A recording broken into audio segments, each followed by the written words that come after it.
prosthetic arm, just letting y'all know. If you recruit a problem, they'll continue to be a problem. Dallas actually contacted us. I think he asked out of his national letter and then contacted us. We recruited Dallas the entire, ever since we knew he was a really good player. Good evening, good afternoon, ladies and gentlemen. Welcome back to another episode of High Top Sports. It is, in fact, the best day of the week. We got a jam-packed show, as it was SEC Media Day. Tons of conversation, tons of great things were said from Napier, from DJ, from Banks, from Slaughter. Everybody had a lot to say, and we're going to talk all about it. Of course, the Swole Man joins us, but most importantly, Allie Peak, ladies and gentlemen, joins the show. We even dropped some merch today based on the conversations that were had. We're feeling it. We're feeling jazzed up. Let's get after it, boys and girls. Good to see you. Mr. David Swolder, big guy. How we doing, buddy? Man, it's been a slow news week. We got a flip that dipped on us. We got a lot of just back and forth on the timeline. But other than that, I've had a pretty busy week in my work week. But hey, look, as I say, we are live. It's 8:35. It's the best day of the week with Allie Peak. Let's get it. Let's go. Ooh, let's get it. Let's go. Spot the ball, boys, is the theme of the week. If you don't know what I'm talking about, you will hear shortly. So be sure to smash the like button, subscribe, sit back, and relax. And now, without further ado, Allie Peak joins the show, ladies and gentlemen. Miss Allie, how are you? Good to see you. Good. It's been a while. Good to see you. It has been a while. I feel like we do this and then just it flies by. It's been quick. The off season goes by quick. Thank goodness, though, right? That is true. Today felt good. Like, I'm ready to see some pads. I'm ready to see some boys busting up. We're about 10 days away, I think, is the actual number. It's pretty closer than we think. I saw somebody say that SEC Media Days is like Thanksgiving to Christmas. And I like that comparison. Yeah. We're at Thanksgiving and Christmas is just around the corner. Wow, that's beautiful. That is, yeah, because we all got together. The family gets together. We talk about how thankful we are for the past year. That's exactly what we did today. Wow, that's incredible. Good stuff. And you get excited about the year to come. I mean, man, I love the internet. It does some great things sometimes, kind of puts it all together for us. Well, we're happy to have you. You know what? I'm thankful for Jaeger bombs and everything else, man. Let's get it. Let's go. All right, boys, let's get after it. So I'm assuming you guys the clips were going haywire today. There's a ton to talk about. We're going to try to do our best to go over all of it. I'm not sure that we will. The first thing that I'm excited to talk about is that DJ confirmed that he does, in fact, have a prosthetic arm. That was really exciting to me that he confirmed that. The fact that he addressed that first 30 seconds onto the mic was absolutely incredible. We've been talking about that for quite some time, that it's prosthetic. So glad to hear that it made its rounds and he felt the need to address it. It was good stuff. But look, go ahead, Dave. Yeah, I know. It's just the off-season drama. You got people, people like Mark Long saying his arm's about to fall off and everything else like that. And I don't know how many times we had people on the show saying, hey, look, his shoulder's okay, his arm's okay. Then there were people still saying we were full of crap. And now Lagway comes out there himself and he says, hey, guys, I'm fine. I love it. I love it. We're going to play a couple of clips today. This next clip we're going to show, it's that part of that clip, but listen to the end very closely, because I think it's Edgar. I know it's Edgar, but you never want to assume. Kind of pokes and prods him a little bit. So we'll talk about that, and then we'll just talk about DJ Lagway as a whole, his interviews, everything we saw and we liked, and we'll get after it. All right, just to say, I don't have a prosthetic arm, just letting y'all know.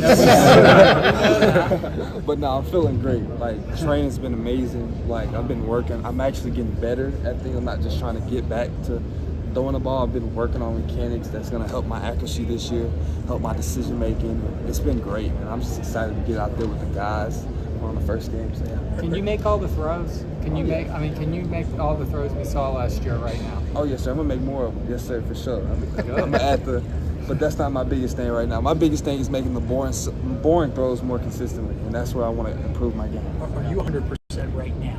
Yes, sir. All right, just to say, I don't have a prosthetic arm. Just letting y'all. So you hear Edgar ask, hey, can you make all the throws? Great question. Love that. Like, hey, like where I think it was a more in tune question than saying like, hey, are you healthy? Right? A more direct question. He goes, yes, sir, I'm great. And then even answers even further. Say, look, those throws are important, but I want to get back to the basics. Get the boring throws down, which phenomenal answer to think that far ahead and say like, yeah, it's great, all these big throws, these big flashes, which as a true freshman, that's what you want to do, right? You want to try to be the big guy on campus and make the big splash. It's that learning curve of understanding that, hey, it's the checkdowns that are important, the quick little slants, like those are just as important because you throw more of those than the big ones. I know you got an arm, kid, but I need this up here. So he addresses that, and then Edgar, I don't know if it's an age thing. It reminded me of like kind of like your aunt at like Thanksgiving. Speaking of Thanksgiving, right? That asks you a question, and it's like, hey, is everything good? Like, you guys gonna have any kids soon? You guys get married? Like, yeah, we're on top of it. No, but really, like, are you really gonna? Like, yeah. Like, what do you mean? We would change my mind because you asked me again in a different way? Like, kudos to DJ for not just smashing his head into the table. And I get it. You got to ask these questions, but dude, you're the Gator guy. You know what I mean? Like, I would expect that from like an Aggie guy or like a Texas guy, like trying to like stir some stuff up. Like, our own people are trying to pick the fire pit a little bit. It's like, I I don't get it. I get it, but I don't get it. I'm surprised nobody asked Napier about it. I think maybe one question during the main sector, but he got just absolutely picked apart. I think they thought because of his youth, they could maybe get something out of it.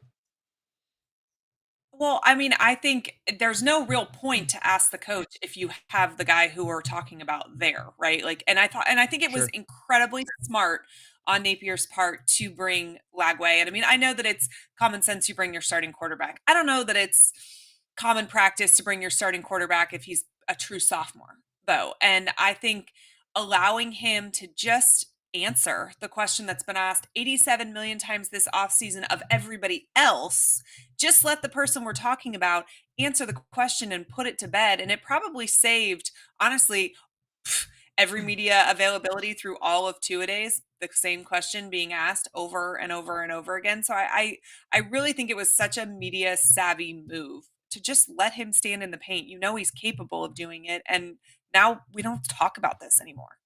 True. Yeah. Just hey, let's rip the Band-Aid off. Put it all out front. And look, this is your first test, son. This is your first game. Go out there and handle it, and don't get too phased by the big lights. I don't think he did it all. I think he was phenomenal.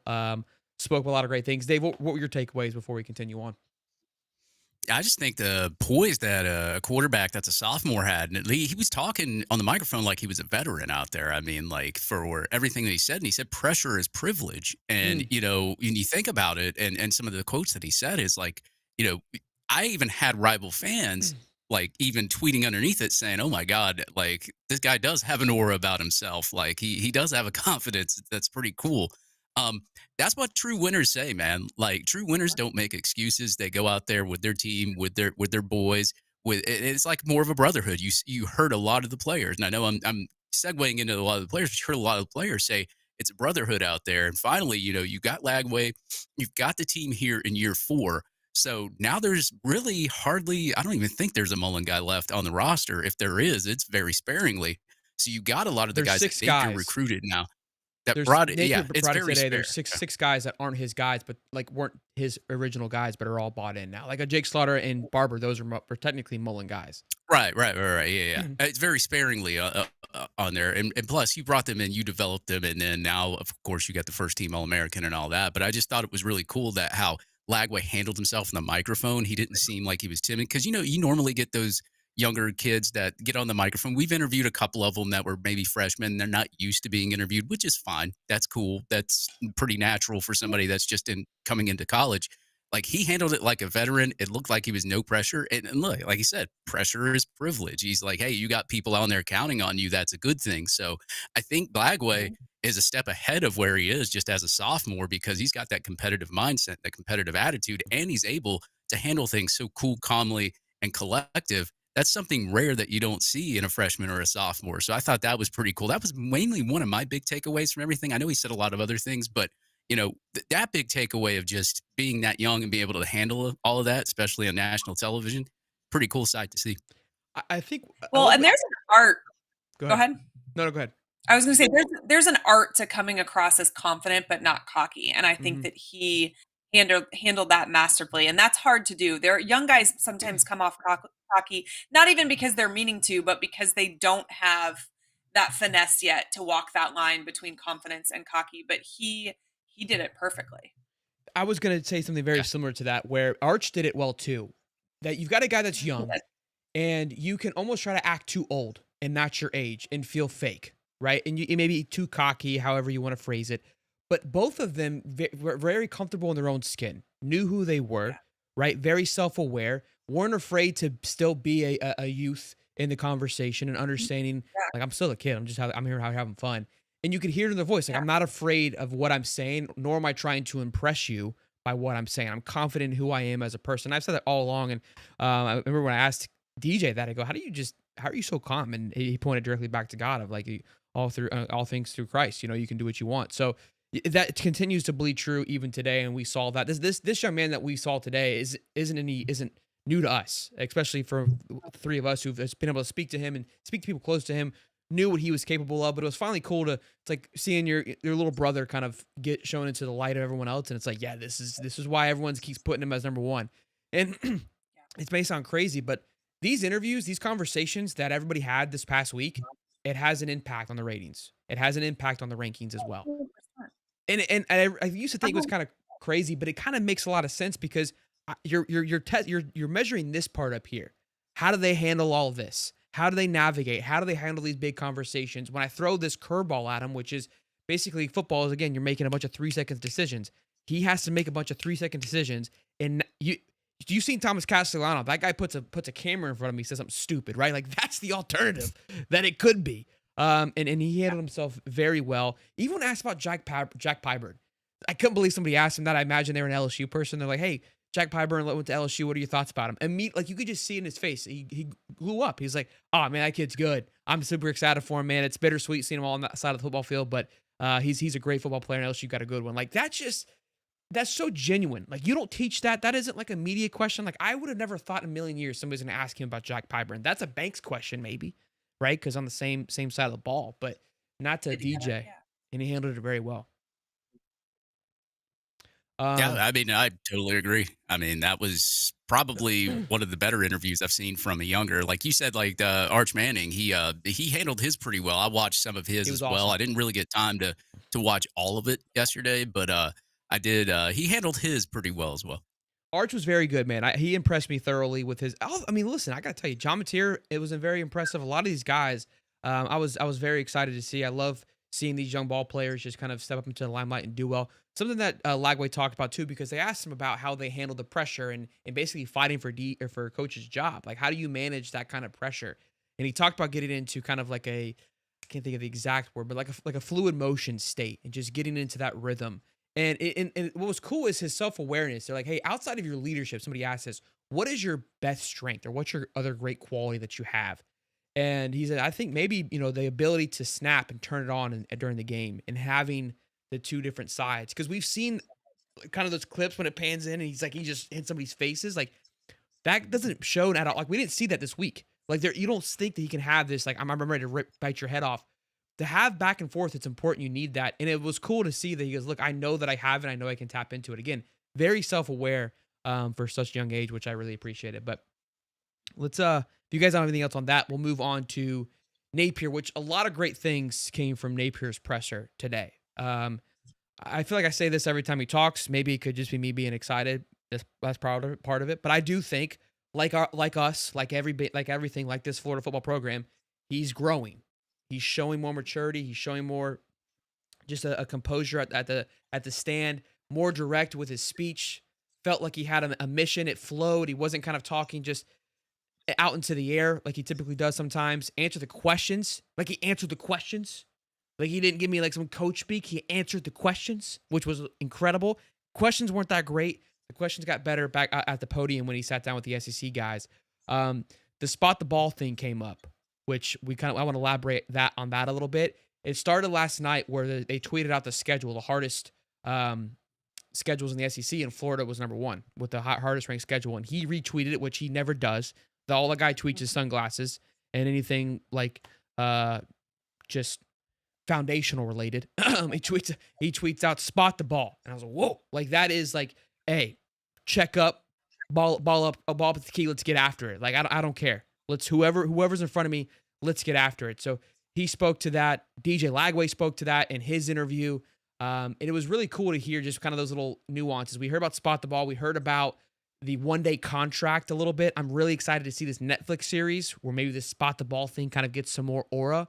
And speaking of spot the ball, because he also referred to Gator Boy Stay Hot, which I love. Like that is, and it may sound cheesy, but for Napier to understand and have awareness of like, this is momentum, this is important to capitalize on. Let's continue this. It's a thing that you can wrap your head around, right? Like the basketball team did for March Madness. Like something as small as that is what all of us can gather around. Like, hey, them Gator Boys stay hot. It's like a trigger that gets you rocking and rolling. So that and spot the ball seems to be kind of the notion headed into next year. And I don't think we've had that. Like a thing we can kind of grasp on that you just feel good about for the first couple of years. Allie, I'll let you go first. I know I kind of rolled on for a little bit, but just that little part there first.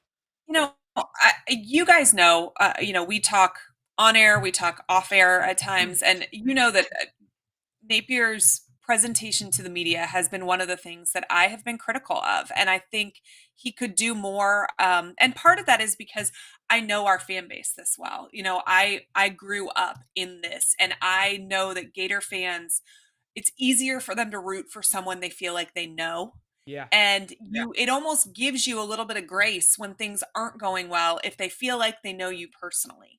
And that has been one of my criticisms of the Napier tenure, is not that he says anything wrong per se, but that he doesn't say enough or isn't direct enough, and we don't necessarily know enough about him. And I feel like that has changed in the last few months. I feel like he has been more open with the media. I honestly think his brother Kurt's probably the best thing he's done outside of Lagway, allowing him to be so vocal on social media. Shout out, Because Coach.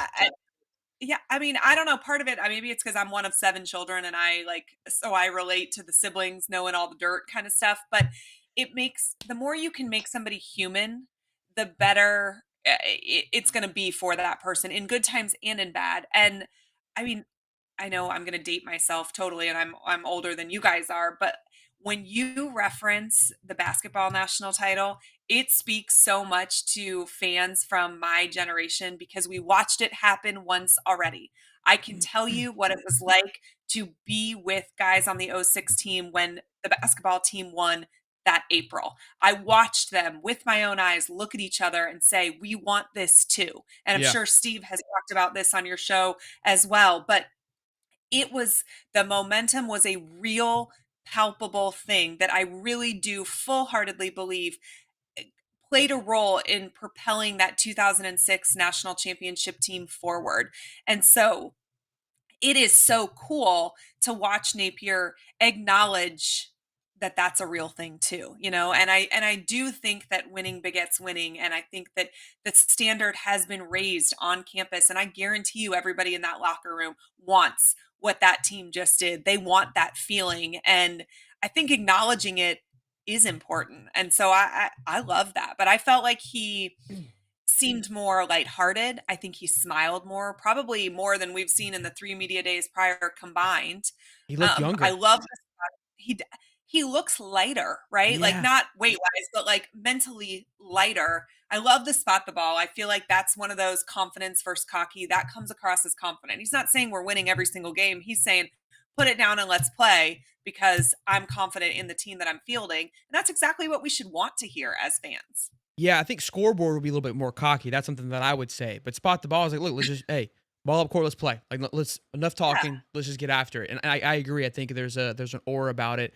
And yeah, I think you're spot on where we've kind of known Billy. And think about when Billy came in. Like I played the sound bite, scare money, don't make money. Like that's what we like kind of wrote on when we first came in. And he never said it. Like he didn't really capitalize on that tagline. And look, I think maybe he felt like, hey, I don't want to bring that over. That was kind of cocky. Who knows? For whatever reason, he didn't want to live or die by that.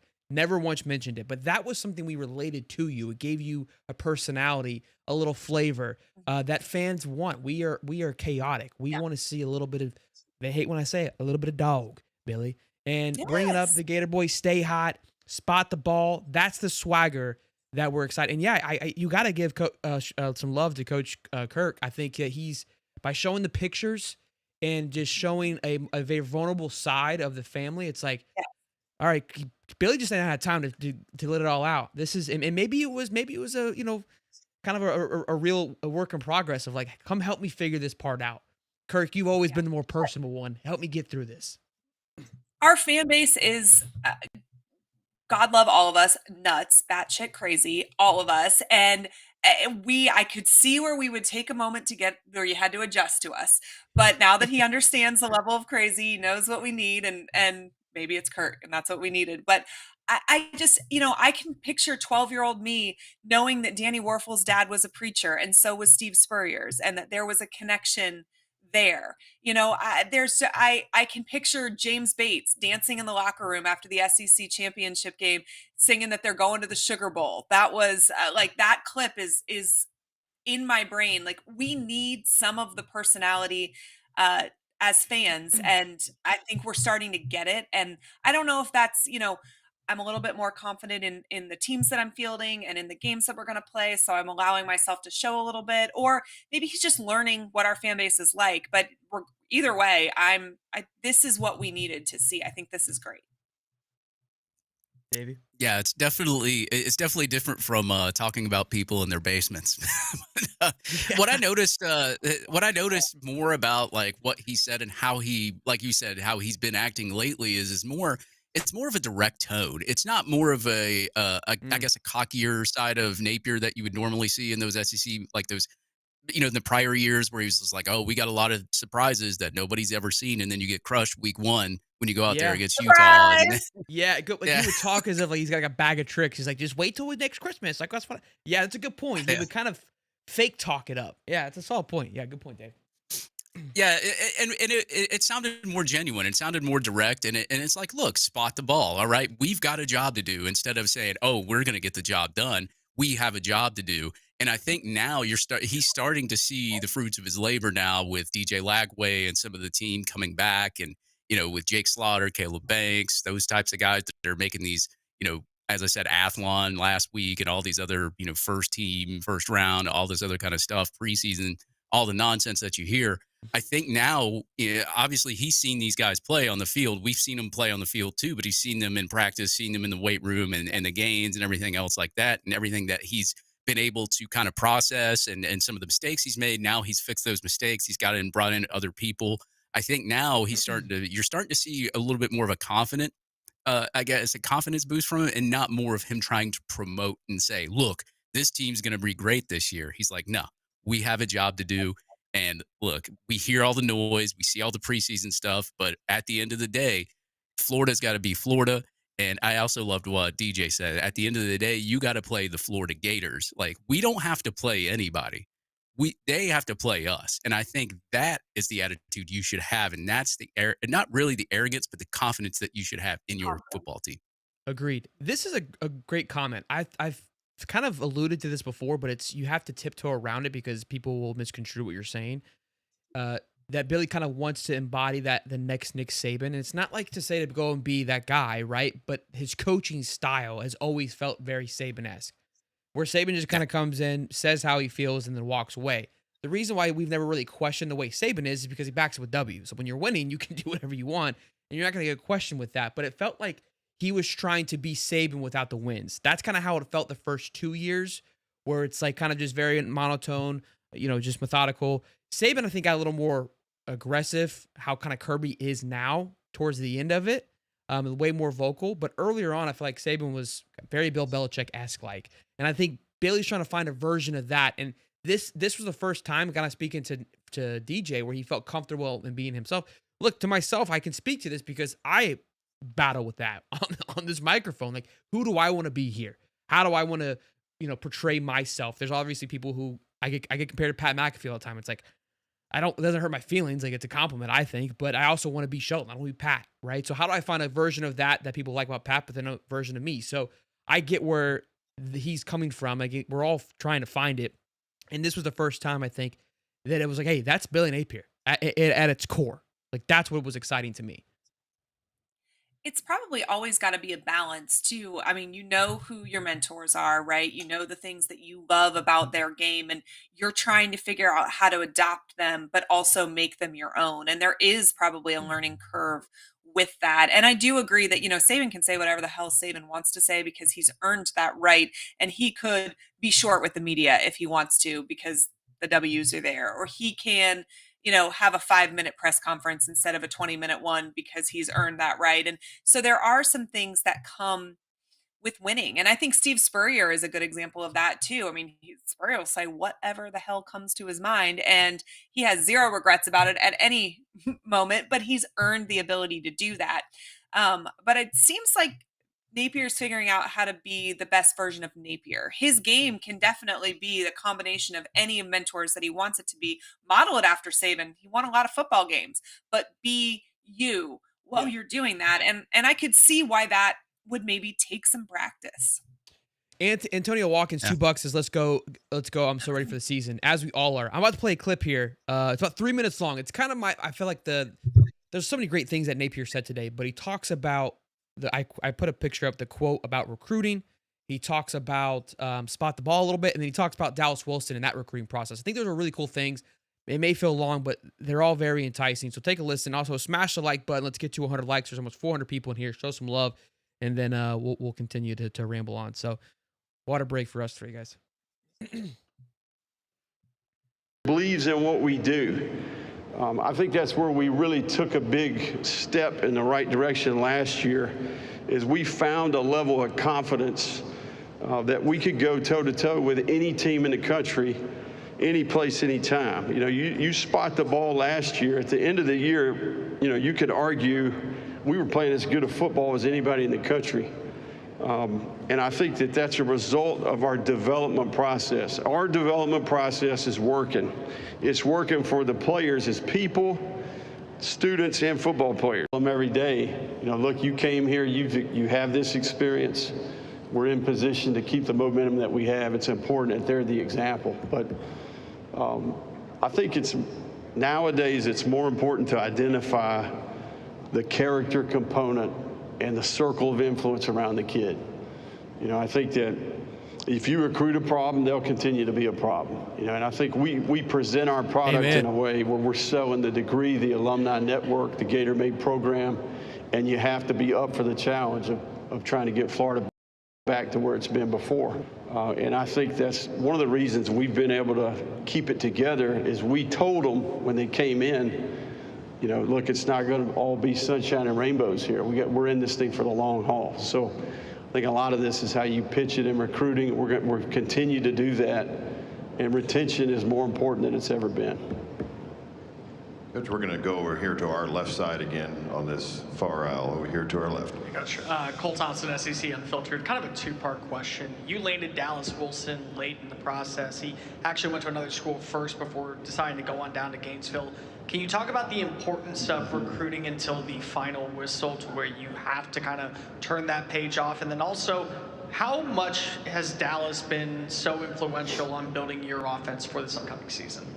Yeah, Dallas's recruitment was really unique. I think his family dynamic with his mother and his grandmother, and Dallas actually contacted us. I think he asked out of his national letter and then contacted us.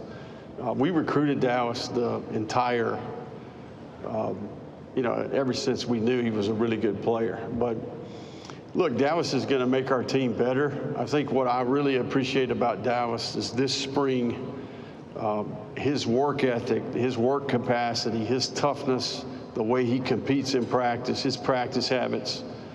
He's a big physical player. He's a tough guard. He's a tough matchup, right? So now look, the guy hasn't played in the game yet, right? So there's some growth that needs to take place. He's got some good veteran players around him that have experience. So there'll be a different level of self-discipline and intensity and urgency once we get to the season, but there's no question Dallas, he's going to make our team better. Recruiter problem, there'll be a problem. I love that. That had me fired up. Obviously, we try to address this, the elephant in the room with the 5-star recruit James Johnson. There was obviously a lot of noise around him possibly flipping. I'm not saying James Johnson's a problem. I'm kind of tying the two together. But James Johnson ultimately commits to Texas. The timeline goes in shambles again, but it just goes back to my point of recruiting. We've seen kind of Florida turn their eye to a lot of guys. And I'm not saying these other kids are problems, but I would say that they're problems in Napier and Florida's eyes. Like, they don't fit what we're trying to do. So it's not necessarily this kid's a negative person, but they are a problem to our solution. They don't fit what we're trying to do. So loved him here. Again, going back to the confidence of, like, I'm going to stand on what I say and how I want to approach this. He even spoke to, they asked kind of like, why is he having success with recruiting? And he says, look, we've kind of shown that we are wanting to and willing to build through the recruitment cycle and develop you and stick with you and not go replace your role in the portal unless it is a necessary need at that moment. And even Jordan Castell spoke to that on the Stadium and Gale podcast. So it's kind of, again, I always love seeing the symmetry when you're hearing multiple guys talk about it, because it's not like they're getting together to have that conversation and to say the same thing. But I'll kind of stop and let you guys kind of elaborate on that, and we'll continue on from there. Yeah, I think that. Go ahead. Oh, go ahead. You go, Allie. No, you go. I went first last time. Go, you Davey. Okay. All right. Yeah. I think obviously that saying where it's like you don't want to recruit bad people or whatever he said in that quote is obviously true. I mean, you go through this process of you want to recruit dumbheads, you know. These are problems, Dave. Yeah. You go through the process of recruiting them, even if they're a 5-star guy, they're a great athlete, right? You bring them to campus, they're on your roster, and then all of a sudden they start causing problems, getting in trouble. They're not sinking in well with the team, and then eventually they go into the transfer portal, and then you just waste a roster spot. You wasted your time trying to develop somebody that wasn't going to work out, and then you're back at square one trying to fill a spot. So I think that's more important, especially in this day and age of NIL. It's like, a lot of players aren't free. We all know that. They're not just going to come to play for a school in the NIL era for free. But at the same time, you're hoping you get that level-headed person that's going to put in the work. He's going to want to develop. He's going to actually take your program serious. And also, you want a playmaker on the field, right? And how do you do that? How do you make a playmaker? You develop them. They got to want to do it. Everybody has to have the want to be good or go to the NFL. You can't just go in there and say, hey, look, I just got a boatload of cash, and then now I'm just going to run around circles on the field, but I got $5 million in a Lambo over here from Texas. And now we're sitting straight. But, I did like that quote, and I did like what he said in that quote itself. But, I know a lot of people, especially the James Johnson situation, and I've had my 2 cents on that as well. This is recruiting, and it's only July. Things turn around and things spin, and this is how the recruiting cycle works. It's a roller coaster. It's up and down. But at the end of the day, as he said, you want to recruit the right players for your program. And maybe James Johnson was the right player and they just missed. That happens too. You just got to be able to, you want to set the standard, but you also don't want to lose the culture that you just put in that locker room. Because when Napier stepped in here, that culture was not great. And I think even Wingo kind of alluded to it last week a little bit, but never really said it, but he kind of alluded to it. So, I mean, I think he's done wonders. And I think that's more important in the NIL era just because of what's at stake and what could happen between, agents and all of that kind of stuff. I think real quick, Allie, to the Wingo thing, and again, this isn't a shot to those older guys, but those older guys kind of had their own way of doing things. And he said that he went to practice just a couple months ago, and he's like, it was a night and day difference from December practices. So Wingo said, and he's like, Coach, what's going on? He's like, yeah, it's a switch flipped. And it's the new wave. It's the Napier recruit that they're being handed the torch. And again, I don't think the guys prior to that weren't trying to push the envelope. I just don't think the standard was built in to them, right? They kind of had to manufacture it later on, probably. So yeah, you're right. It's kind of interesting to hear Wingo to say like, yeah, these young guys they've already ramped it up even more. Go ahead, Alex. Well, you also heard before she goes. You also heard about people saying they're having to hire their own trainers to go like get trained instead of training here at the facility, which they should be doing. Yeah. So I actually am going to touch on that even before I get into what Napier said, because I do think that every time you get a new coach, you are in trying to fix the problems of the previous regime. Sometimes you create new problems. And I think that happened during the Mullen era. And, you guys know that I am a fan of Mullen personally. He coached Eric.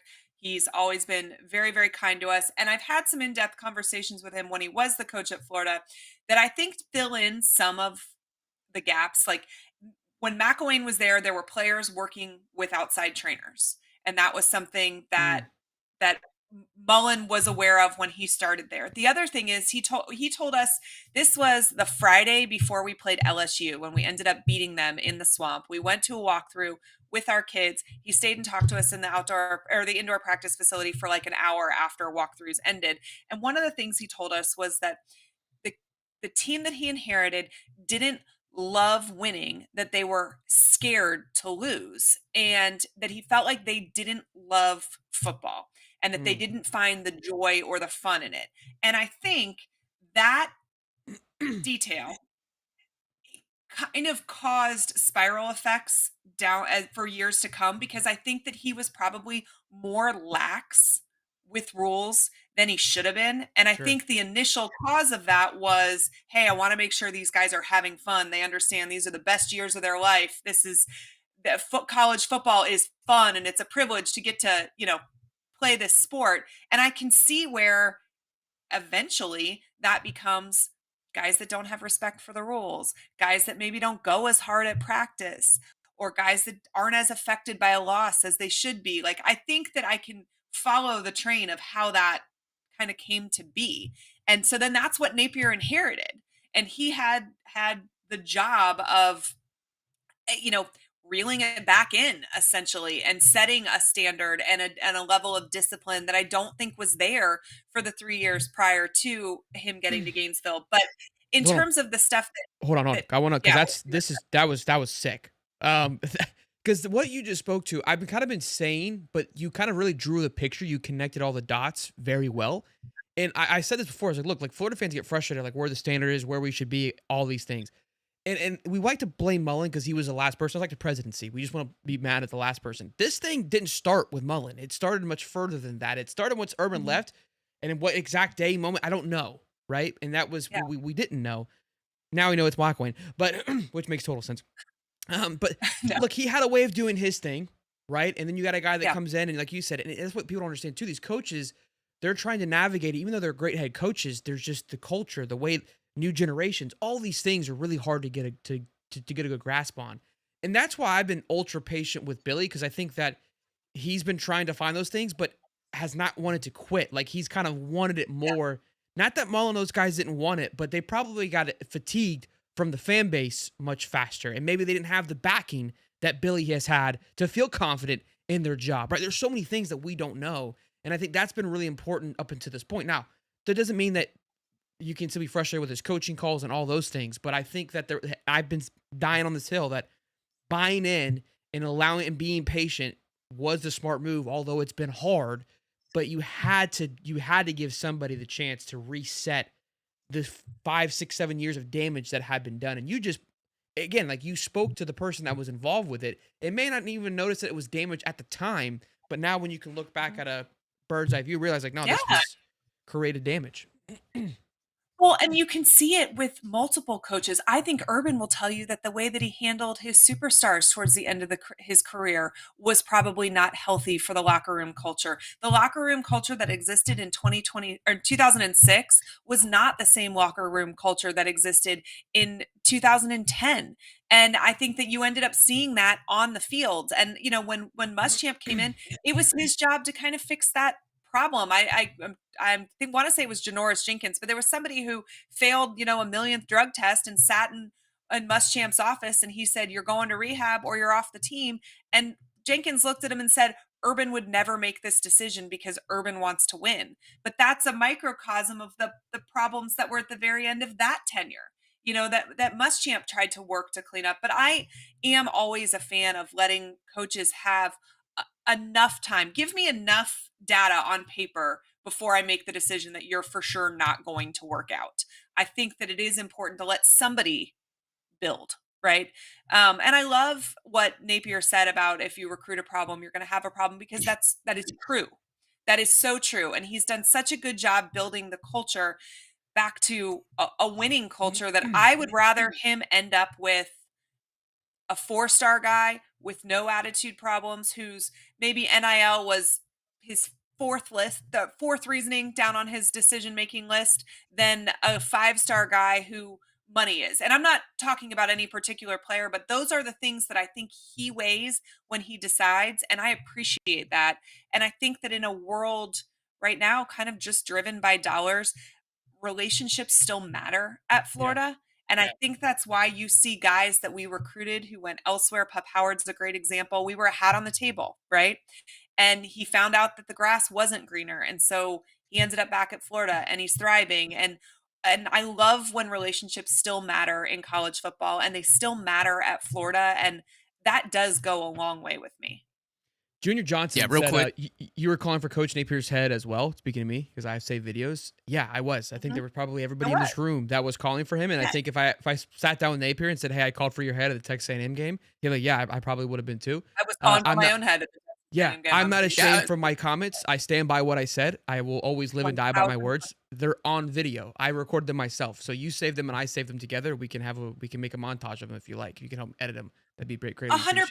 And if the season hadn't turned around after Texas A&M, I would have still been on that train. And Coach Napier wouldn't be the coach at the University of Florida if they didn't make a 180-degree turn after that game. And so, and truly, he's a really likable guy. I like what he's doing in the locker room. I like the things that happen off the field. But at the end of the day, the job is to win. And so, we start this season the same way we started last season. We're all probably going to be saying the same things, but we feel like we've turned a corner. We watched the second half of the season. We watched in real time the progress that warranted this next season. Did we really put it together? We're about to find out when we kick off in August, but the drastic change the second half of the season did warrant more time. You were going to say something, Dave? Sorry. And look, I was going to say real quick. Napier's been on record saying he deserves the criticism. So, I mean, that is something that I admire about the coach. But Q Lee actually added to what Ali was saying earlier. He said, I believe that because Chauncey Gardner-Johnson interview on the Pivot podcast with Channing Crowder and Fred Taylor kind of touched on it. And then he added, Gardner-Johnson talked about Jim and Mac and Mullen, and he said he was trying to go pro, but Mac wouldn't let him. So, I mean, you get a little bit more information, I guess, from that show or that podcast. I'll have to probably look that up. Yeah, I mean, these players, you can hear a lot more about it, kind of how the things were ran. A couple of super chats, I don't want to miss them, but Zahara TV says, I want to see Billy bring us a natty, let's go, but also, to Billy, I'm going to need you to find a new barber for the season, my guy. It was a little trimmed up, Tell him to go to Kurt's barber. Kurt's looking sharp. Damian Boykin, the only $10. The only thing this live is missing is Gator Dave. Love all the cover. The guy's always on vacation. What do you want me to do? Like, I want to know who we're going to get this week because he's on vacation. Yeah, that guy's unbelievable. What a hell of a life. Eric, $10. Allie and High Top, stay hot. My man, thank you, Eric. And then High Top Dub says $5. Sup guys, are Allie, are you going to be at the Gator Media Day thing? Sup fellers. Allie? I don't know. We shall see. Come on. She's going to be there, boys. We're going to make it happen. She's going to be there. I love how they're like, all right, we're going to go now. We're locked in. We're dialed in now. Also, too, shout out to Yodo. He says Shelton is more of my Michael Jordan or Tiger Woods-esque figure. I appreciate that, man. I try to tell my wife that all the time. She doesn't believe me. Oops. Tiger Woods? I feel like it, Woods, baby. Pretty close. We kind of got off a little bit of a tangent, a much needed one. Yeah. But I think you were going to talk more about what Billy said. Do you remember what you were going to say, or we got too far? We're too far gone.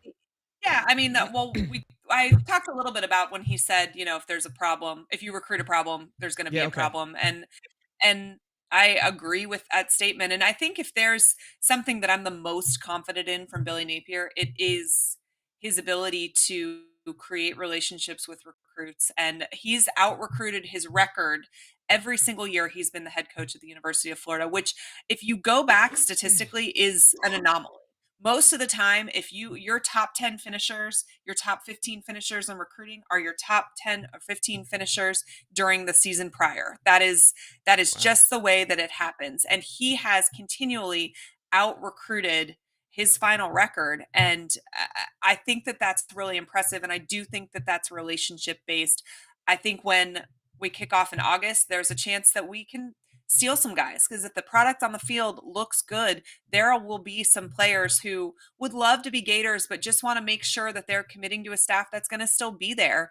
And we can leave no doubt about that by winning a whole bunch of football games this season.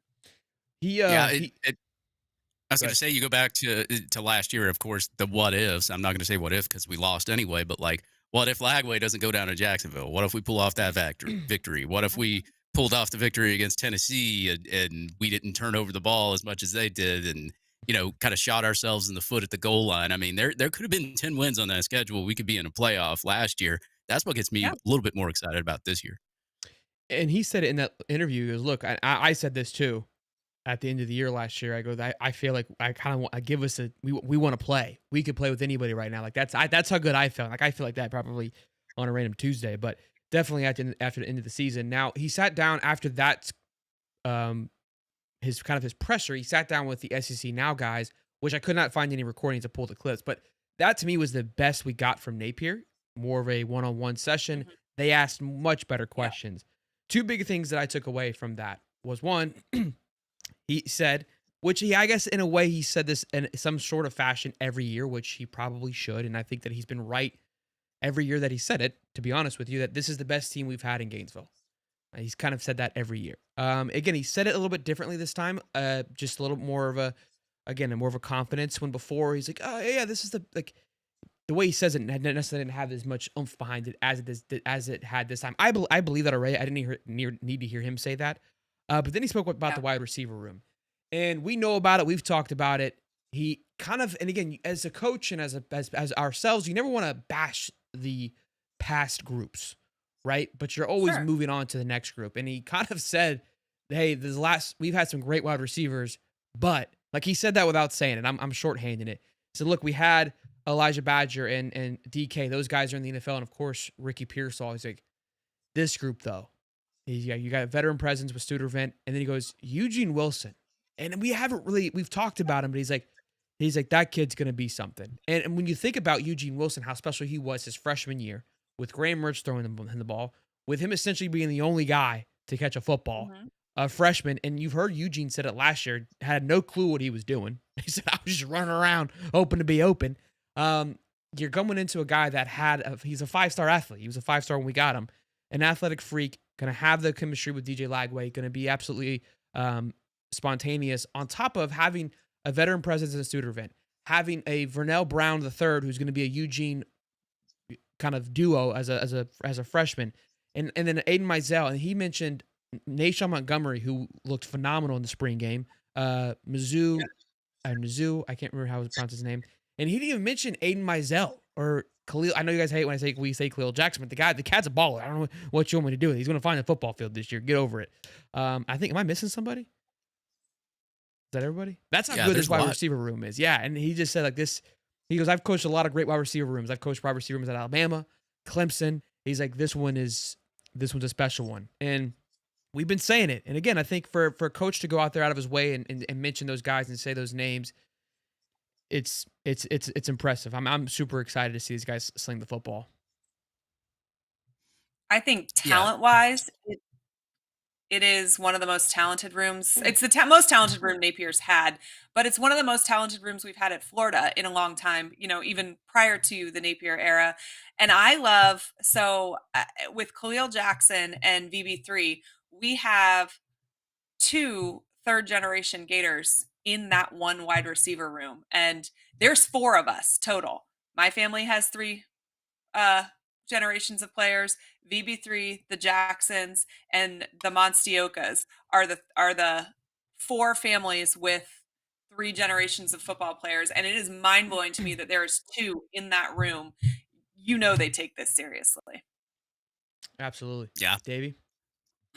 Yeah, I think I'd have to go back to, 2018 when we got Trayvon Grimes and Van Jefferson from the portal, added him with Cleveland and Copeland and all those. I think that was probably the most talented it has ever been. And I think that this receiver room's even more talented than that one, considering, if you go by star level, skill level, whatever. But I mean, you take a wide receiver. I think the only skill position that you could take and be a baller as a freshman is probably like wide receiver, cornerback, and you can come straight in and just be Be lights out. impactful. Like at Yeah. the skill. I didn't mention Dallas Yeah. Wilson. That was the other wide receiver I was forgetting. I was like, I'm I mean, forgetting him, a very like, important wide receiver.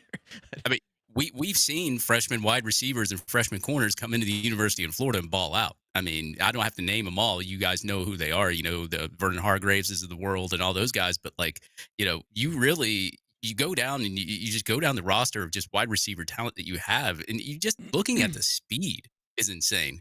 Nonetheless, the skill set and the size and everything else that these guys got. I mean, you know, these guys could compete with anybody in the nation.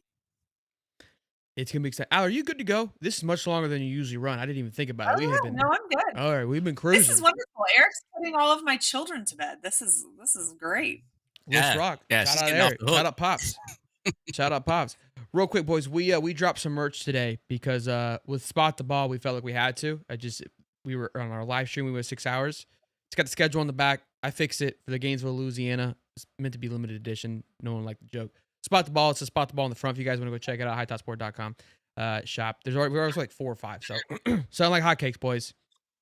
Cool to see the schedule. I wish I could. Does Allie want to stay for the voicemails? That's a question for Allie. Yes, I want to say I have never heard y'all's voicemails, so I need to know what people say to you. Oh, they're incredible. They're so a funny little story. Was it 2 weeks ago? This guy calls. I'm sure he'll call in again this week. He calls in and that's the actual person. What am I kidding? This guy calls in pretending to be somebody. And he was Jack Pyburn, and it sounded like Jack. Like it was close. And I clipped it up and posted it on Twitter. And then they ended with me going, that kind of sounded like Jack. And he was like, Sheldon, you're gonna wish you never talked. Like it wasn't rude. It was just like, we're gonna bury you when you come to Louisiana. I got gumbo running through me. Like it was hilarious. We posted it. Florida fans are saying some Florida fans thought it was Jack. Like it was hilarious. Right. Jack writes me. He's like, seriously, dude? And I was like, bro. I was like, it's a joke. I was like, I get it. People don't get it, but it was gold. It's been gold. They're a good time. I'm just glad Ed Ogeron hasn't messaged you yet. Yeah, I know. I'm going to be worried if Ed Ogeron called in. Everyone calls in. You know who should call in? Coach Kirk. I've asked him to come on the show. He's like, he's not ready to, but he just can call in and say something. You know, he can at least think about it. I feel like that's reasonable. All right, let's see here. Can you at least tailgate with us in the fall? Clip it, tag him, boys. Let's get him. I mean, I think he said he would. I think he said he would. I think he wants to. I think the young Kirk wants to be about it. I think he's just trying to make sure he navigates it properly. If I had to guess, that's my intuition on it. Isn't that all of our struggle on game day? Yeah, very much. That's my daily struggle, Allie. Okay. Yeah. The amount of mom jokes that I want to sling on the internet, it's not healthy. Okay. I gotta tone it back a little bit. ZRTV says, do y'all see a scenario where we go undefeated? No, I think it's unrealistic, and I don't think it's necessary. Lou made a good point today. He's like, who do you think the best team in the country is? I said Penn State. And he's like, Penn State's not going 12-0 with your schedule. I was like, yeah, that's a good point. I don't think there's a team out there that goes 12-0 with this schedule. It's just the parity of the league has elevated, and for a good reason. And look, I mean, it'd be fun to go undefeated. Obviously, if you go 12-0, then you would have to get through the rest of the season. But I don't know. Allie? We started playing football in 1906, and we have gone undefeated a grand total of 1 season. Okay. So odds are not in our favor. But I agree that I don't think there's a team in the country that takes our schedule and goes undefeated either. So it's not any indicator about my thoughts on this team. I just think it's a very difficult schedule. Not gonna happen. Yeah, I said it last year when we went to 12 teams, and I'm gonna die by that. I don't think we'll have an undefeated team win again. I just think with how good teams are getting, just the level of play, top to bottom, all the conferences are much healthier. In the SEC, there is literally not a week off. We were talking about that with Lou today about Florida. The reason why Florida Georgia is so impactful is because that game is what determined who played for the SEC championship from the East. Because Tennessee and Kentucky didn't mean anything. Like we just sleptwalk through that. You go to Georgia, who wins that one, and then you have one strong West game, and then we had like Arkansas and Vandy. And when we said Arkansas and Vandy, like that's what it was. It was like playing USF this year. Like that's kind of how the games used to go. Yeah. And that's not the case anymore. Yeah, I mean, everyone's got a little bit of dog in them.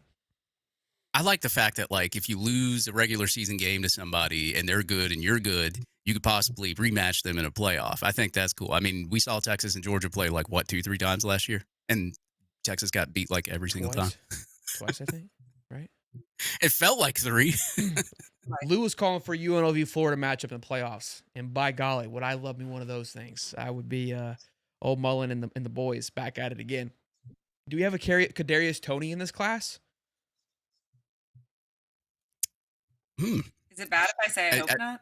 Yeah, I was like, I'm not. I look. People love Kadarius. I mean, I know he's a good ball player, but like, he's never one of my favorite Gators. I mean, I guess level, like, just his ability to play was always fun. But I think these guys have the potential to be a little bit better without the nonsense. Yeah, I think if you were looking better than his ability to play. So what's that? I think if you were looking for like go ahead.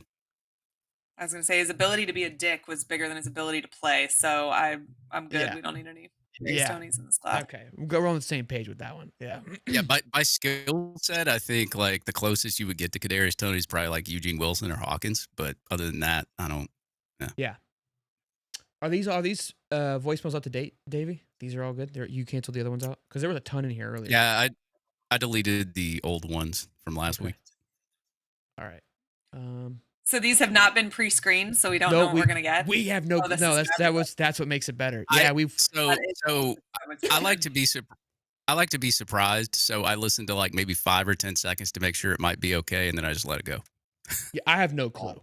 So the first time I started doing, I was like, this is stupid. I was like, I don't like. What's the? I mean, I don't know. Maybe you could say something stupid. But at the same time, I'm like, I'll just stop playing it. Like, and somebody, I just got an alert. Somebody just left one, so that one's not screened. It's this person's left 3. 4. What are we doing?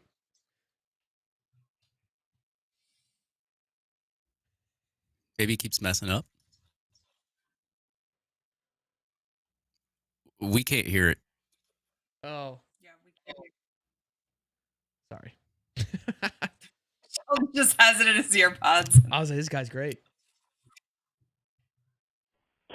It's DJ Puppy Love, big time fan. So on defense, I see Gums and Childs laying someone the F out, going to set the tone, going to bring it down hard. On offense, Jacoby Jackson is straight up Frank Gore. And I don't know how people don't see this, but this, I mean, it's going to get embarrassing when both sides are mean and nasty. And I see this Florida team is mean and nasty and has the biggest chip on their shoulder I've ever seen.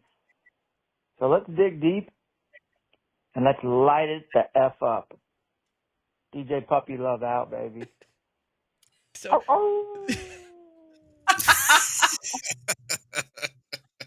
so just so you know, Adam, there's no like requirement. Like we don't say, hey, call, like it's just literally a number. Like there's never been any instructions of what to do with this. So the sky's the limit. Clearly you don't need any.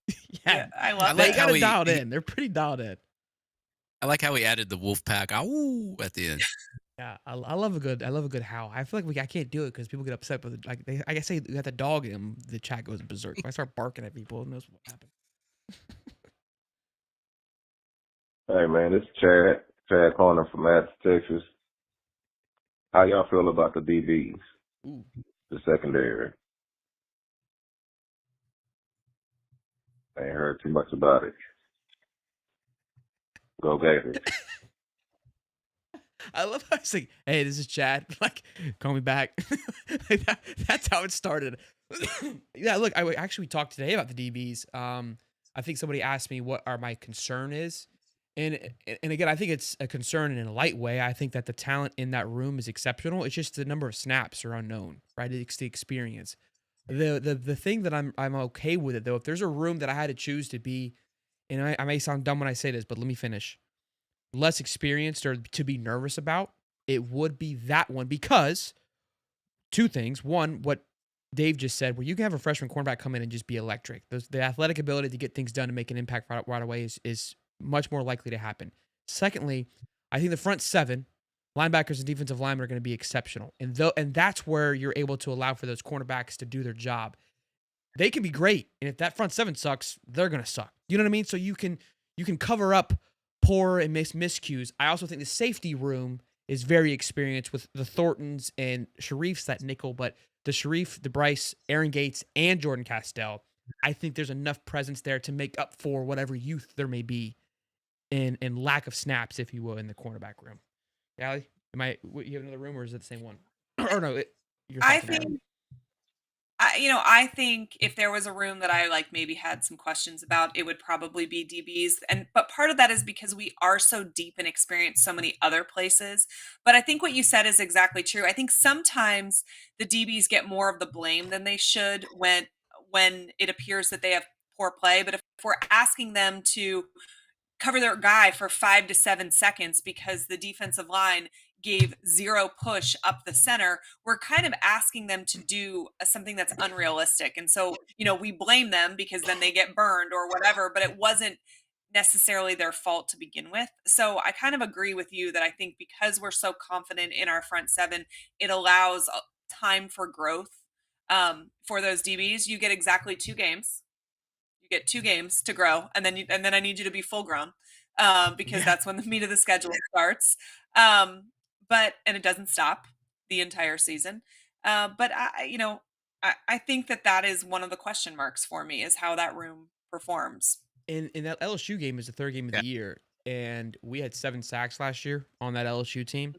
That LSU offensive line is, I would say, probably one of their weaker parts of the team. Mm-hmm. Very young. I think it's 4 sophomores and 1 freshman. Very limited snaps. And obviously they lost their best tackle to the NFL first rounder. So, look, that was their struggle last year. Garrett Nussmeier didn't have time. They couldn't run the ball effectively. And I still think that's where LSU is going to have some struggle. They've got a lot of talent on that football team, but the trenches are going to be some question marks. And I kind of love where we get them in the schedule because I think what you're saying is correct. I don't think there's enough time has passed between the last time we played them and this time for there to be too much exceptional growth. Now, they might be a totally different team by the end of the season. I do think Brian Kelly's a great coach. I do think that they recruit exceptionally well. So the odds that they aren't good by the end of the season seem low to me, but I like this 3rd game of the year for us, for LSU, for the way that the rosters are built this season. Amen. $10 from Jessica Tucker. I think she said Gator Boys stay out. Go ahead, Dave. Yeah, I was just going to add that, I think y'all pretty much took all the words out of my mouth, but I think another big fact of this cornerback and this safety room and all that is Devin Moore. Every year he's went down to injury. Can he stay healthy for a full year? Because when he's been healthy, man, he's been making plays. He's been getting interceptions. He's been doing all sorts of stuff. I think that'll be a big key to that cornerback room as well. Yeah, agreed. Next up. Hey, Shelton. Hey, Dave. This is Chad Hayes, your favorite fireman again. I just wanted to say this one last thing. I do have us going 9-3. I do think we make the playoffs for the first time since there's been a college football playoffs. And I'm Disney Gator like you all the way, Shelton. But there is one thing that I wanted to ask y'all and kind of get your perspective on. And I've asked this before. What happens if Jamari Lyons or Micaiah Burrow are not a hit? Cam Jackson, Desmond Watson, I'm a little worried that those are 2 big pieces we're losing out on. And I just wonder, we're putting a lot of stock into I don't want to say unproven talent, but those haven't necessarily been staple guys the last few years. And I feel like that's the one position we're losing a lot of depth on. I love our defense. I love our ends. I love our linebackers. I love our corners. I feel great everywhere else. Just that interior D line. What happens if those guys aren't a hit? How significant is that? And what does that change your perspective on the season? Thank you guys for everything you do. I hope this gets played. Love y'all. Thank you, Bubba. Appreciate you as always for calling in. Look, I think Jamari Lyons, I like the thought process of that, but last year was battling. Again, I know it was in the offseason, but was battling for the starting role until he snapped his ankle. And I love Big Dez. I don't get this. Again, this is where this sucks. It's like when you're trying to talk about moving on. Big Dez was obviously great because of his size, but in regards to just kind of that ability to play that position, he wasn't really blowing me away. And Micah or Mabachu played a lot last year as a freshman. I wouldn't say there's an unknown commodity there. I felt like we had a more unknown with Big Dez over the last 2 years of what we were going to get from him. right? We just saw this big guy come on the football field. We loved him. But if you really kind of watched him, he would get beat a lot. I think where they started to maximize his ability is keeping him off the field a little bit more and using him later in the snaps, which made him more effective, which is smart on their part. But I don't feel like it was again, it's just tough. But I don't think it's a harder shoe to fill. Cam Jackson's going to be tough to fill, 100%. But I think that Jamari Lyons was toe to toe from what we know last year. Maybe I'm wrong on that thought, but Allie? I have confidence in Chapman's ability to develop, and I think that's something we've seen. So that kind of gives me, I think, some confidence in what that line is going to look like. He is a large part of why that defense took a 180 halfway through the season, and so I expect more of the same from that aspect, and that makes me confident in whoever they're going to put out there. Yeah, I think Brian Taylor. I think Tamaris Brown. I mean, that kid's massive as well. There's a lot of guys that we don't talk about enough because there was other guys that stepped up last year that I'm excited to see. Go ahead, Dave. Sorry. Yeah, I was just going to say, I think the bigger worry you have in that position is just if so many people go down to injury. I mean, Jamari Lyons, as I said, he was out for the year because of something that happened in practice. He's back in his role. How does he recover? I think that's the bigger question you got to ask yourself is how does he come back from recovery? Also, Micah Burrow. I mean, you lost Stephon Shivers, so you're going to have to probably move some people around if injuries were to happen. But other than that, I think you're pretty good where you're sitting at right now. And as Allie said, the development, I believe that they've done a good job developing on this front seven, this defensive line. I think that, sky's the limit with it. But if you start getting some major injuries into that one position, then things could get a little bit hairy. But right now, I'm not too worried about it.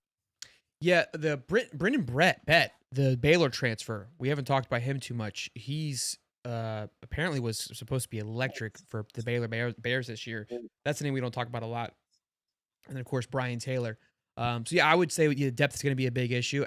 Deontay Robinson, honestly, losing that, I think, is way bigger than anything else just because he was an impact player, played a lot, was meaningful, and helped for that depth. And we didn't really replace that. Shivers obviously was going to come in and kind of be great too. So, yeah, those are all good points. All right. What's up, Dave? What's up, Sheldon? This is Trace Andrews down in Tampa, Florida.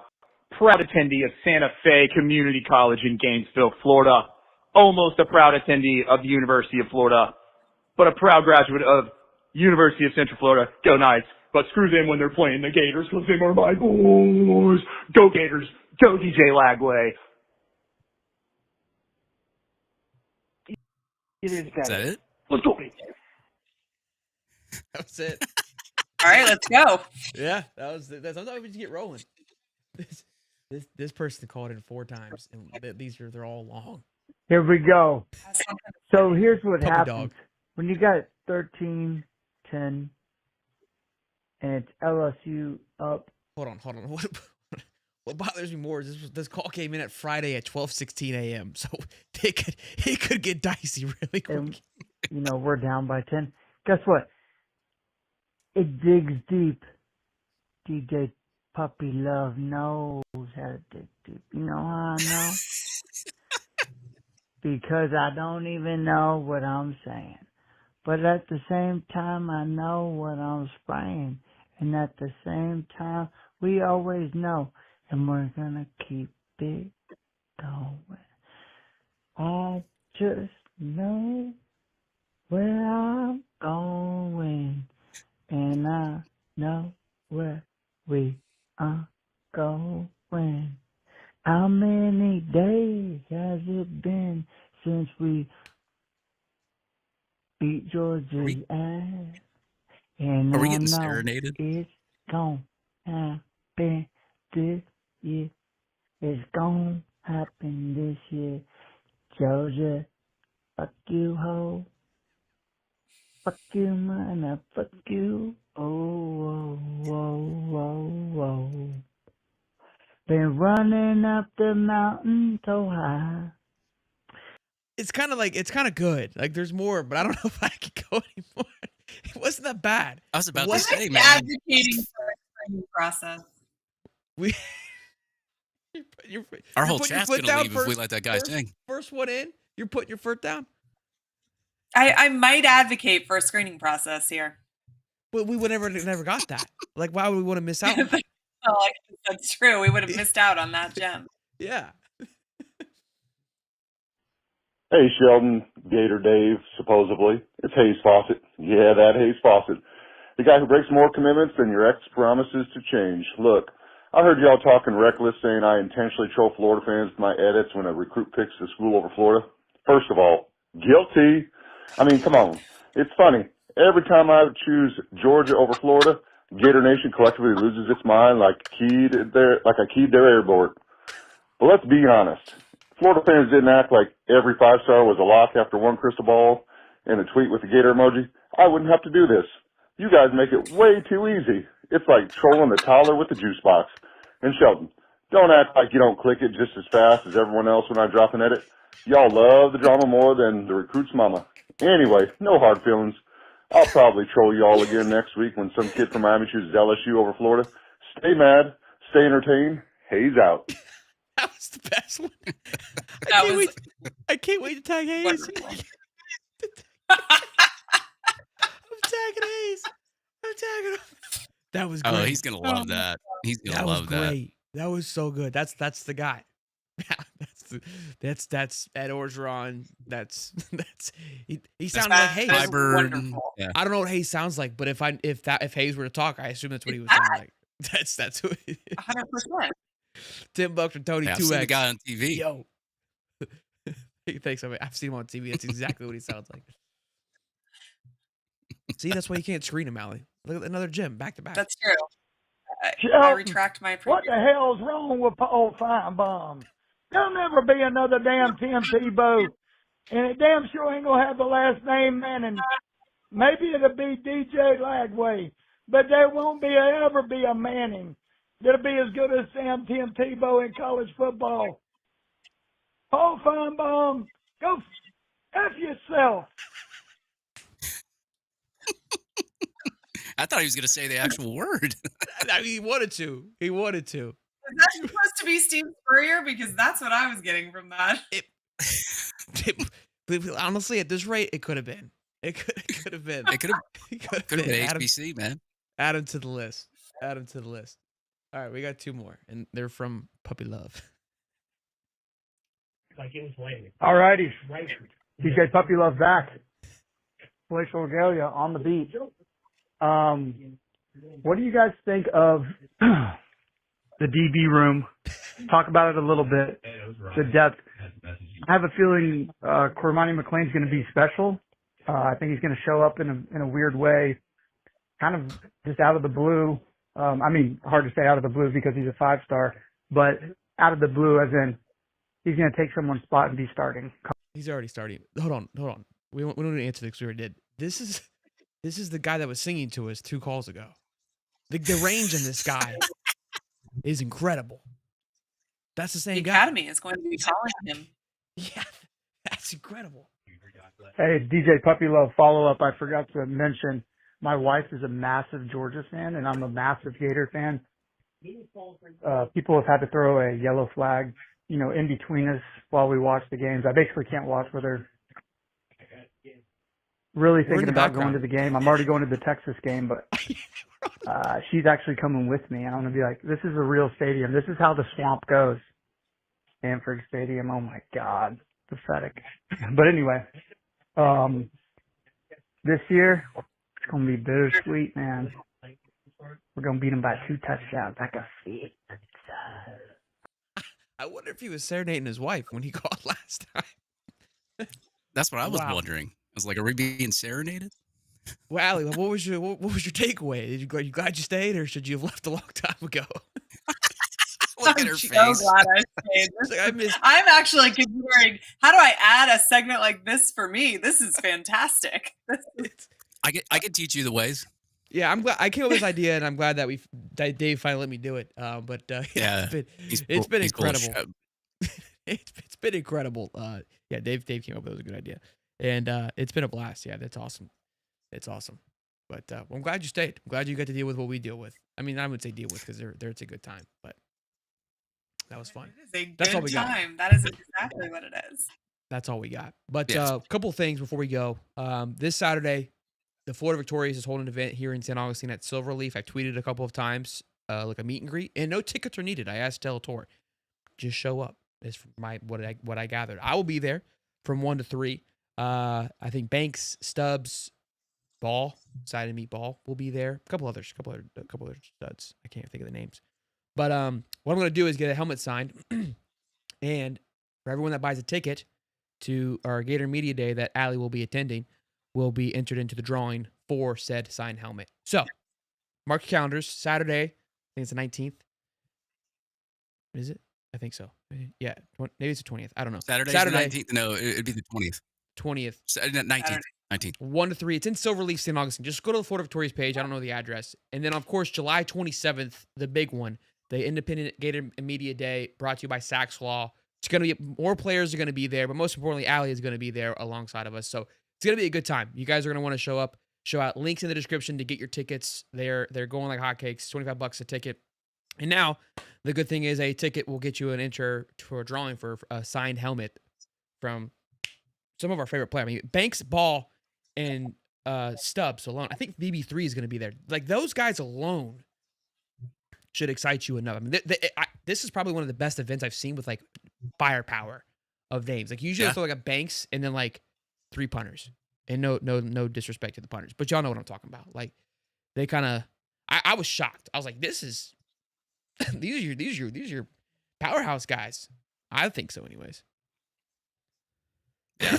And I mean, as a punter's wife, I always appreciate when the punters are there, but I see your point. I said 3 punters. Punters are people. We weren't talking about Swamp King punters. That's not it. Listen, that's not the same thing. All right. To be honest with you, I would love to meet Trace Mack and Crawshaw. So I say that. But like, I would be pumped to meet those guys. There isn't really anybody on the team that I would not want to meet. But you know what I meant, just the firepower guys. I don't have it over here, but Crawshaw signed my shirt at the last Gator spring. I love Crawshaw. He's phenomenal. Down under. Allie, tell them where they could find you.